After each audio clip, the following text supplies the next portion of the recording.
Hello friend, welcome to my YouTube channel के biology tuition. आज मैं आप सबको डबल फर्टिलाइजेशन इन प्लांट बताने जा रही हूँ। जो बच्चे ये लेक्चर मेरा देख रहे हैं या देखने जा रहे हैं, उनको इस वीडियो से पहले मेरे पहले वीडियो को देखना बहुत ज़रूरी है, क्योंकि उसमें मैंने पूरा स्ट्रक्चर्स ऑफ ओव्यूल को डिस्क्राइब कर चुकी हूँ मैं। अब देखिए, सबसे पहले डबल फर्टिलाइजेशन जानने से पहले आपको, चूंकि फीमेल रिप्रोडक्टिव ऑर्गन्स के बारे में बता चुकी हूँ, तो आपको मेल रिप्रोडक्टिव ऑर्गन यानी पॉलिन ग्रेन के बारे में भी बताना बहुत जरूरी है। तो पॉलिन ग्रेन, सबसे पहले मैंने यहाँ पर 3 स्ट्रक्चर्स पॉलिन ग्रेन का ड्रॉ किया। पहला क्या है, पॉलिन ग्रेन्स में क्या होता है, 2 वॉल होता है। ये देखिए, मैंने कुछ इस तरह से रेज लाइक स्ट्रक्चर्स ड्रॉ किया और एक प्लेन वॉल्स है, 2 तरह का स्ट्रक्चर्स। ठीक है, पहली बाहरी दीवार को क्या कहेंगे हम, एक्साइन। क्या कहेंगे हम, बाहर की दीवार को क्या कहेंगे, पॉलिन ग्रेन के बाहर की दीवार को क्या कहेंगे, एक्साइन। और पॉलिन ग्रेन के अंदरूनी दीवार को क्या कहेंगे हम, इंटाइन। जैसे कि आप देखते हैं कि बहुत सारी जगहों पर, जैसे मॉल में आप बाहर निकल रहे हैं तो एग्जिट गेट है, अंदर आ रहे हैं तो एंट्री गेट है। इसी तरह से बाहरी दीवार को एक्साइन याद रखने का ट्रिक है, एग्जिट फॉर एक्साइन। ठीक है, बाहर की दीवार, बाहर निकलना है तो क्या हो रहा है, एग्जिट गेट से निकल रहा है। बाहरी दीवार यानी एक्साइन, अंदरूनी दीवार मतलब इंटाइन।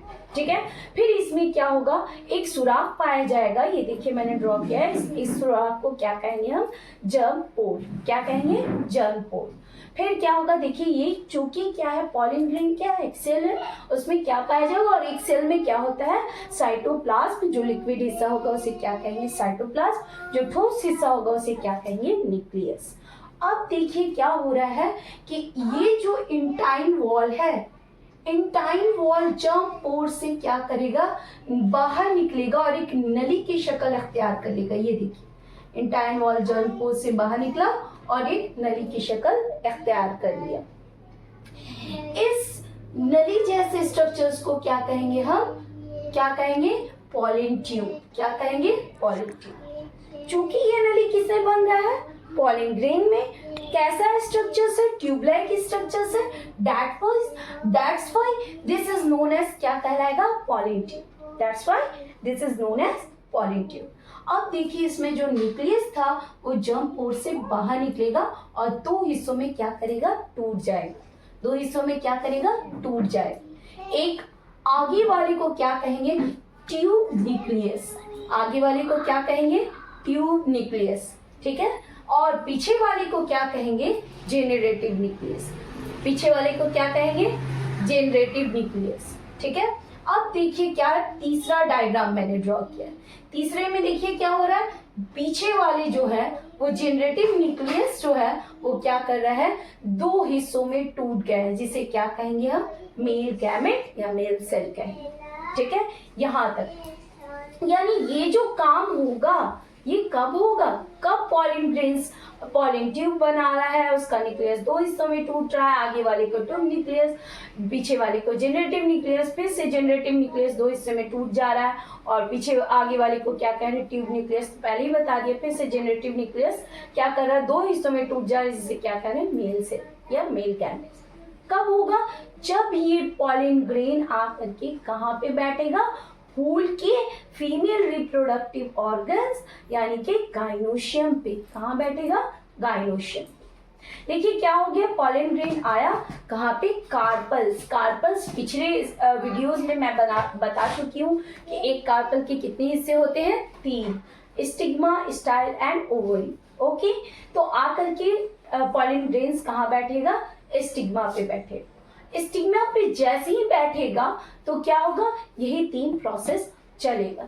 जैसे ही आकर के बैठा कौन सा पोर्शन पे, स्टिग्मा पे, तो क्या होगा कि इसकी इंटाइन वॉल जो है, यहाँ से इंटाइन वॉल जो है वो क्या करेगा, जर्म पोर से बाहर निकलेगा और बाहर निकल करके क्या बना लेगा, पॉलिन ट्यूब। ये देखिए, और न्यूक्लियस जो है वो 2 हिस्सों में टूट जाएगा। आगे वाले को क्या कहेंगे, ट्यूब न्यूक्लियस, और पीछे वाले को क्या कहेंगे, जेनरेटिव न्यूक्लियस। यहाँ देखिए, ठीक है। फिर जेनरेटिव न्यूक्लियस क्या होगा, 2 हिस्सों में टूट जाएगा। ठीक है, जिसे क्या कहेंगे हम, मेल सेल। क्या कहेंगे, मेल सेल। ठीक, यहाँ देखिए मैंने कुछ स्ट्रक्चर्स ड्रॉ किया।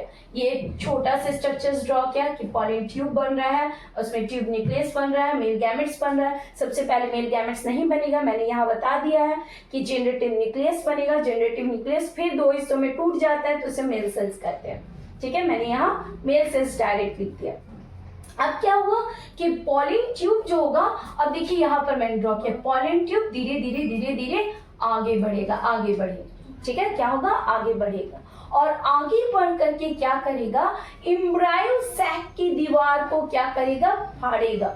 और जो ट्यूब न्यूक्लियस क्या होगा ना, ट्यूब में ही धीरे धीरे गायब हो जाएगा। जो 2 मेल सेल है वो क्या करेगा, इस ट्यूब पॉलिन ट्यूब से आएगा और आकर के क्या करेगा, एक बाइंड कर जाएगा किसके साथ, एक के साथ, और एक क्या कर देगा, किसके साथ, पोलर न्यूक्लियाई के साथ।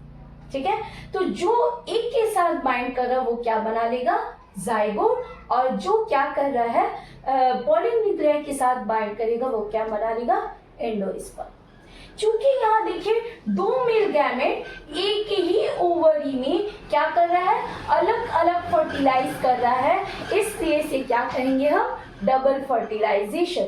चूंकि एक बार क्या किया, एक मेल गैमेट एक के साथ कंबाइन किया, बना लिया जाइगोट, दूसरा मेल गैमेट्स क्या किया, पोलर न्यूक्लियाई के साथ बाइंड किया और बना लिया क्या, एंडोस्पर्म। ठीक है, इस तरह से क्या होगा कि जाइगोट से क्या बना लेगा, फिर से न्यू प्लांट्स। ये अमल बार बार चलता रहे। तो उम्मीद करती हूँ गाइस कि आपको ये सब बहुत अच्छे से समझ में आया होगा, और जिनको ये थोड़ा बहुत भी कंफ्यूजन है वो मेरे पिछले वीडियो को जरूर देखें, ताकि ओवरी का जब तक स्ट्रक्चर्स आपको क्लियर नहीं होगा ओव्यूल का, तब तक आपको ये वीडियो समझना थोड़ा सा मुश्किल लग सकता है। इसलिए उम्मीद करती हूँ आपको मेरे वीडियो समझ में आया होगा, और लाइक और सब्सक्राइब जरूर करें, और जितना हो सके आगे से आगे मेरे वीडियो को शेयर करें, ताकि ज़्यादा से ज़्यादा बच्चे हमारे वीडियो से कुछ सीख पाए और आगे जो इम्पोर्टेंट टॉपिक आने वाला है उनको भी पढ़ पाए। Thanks for watching.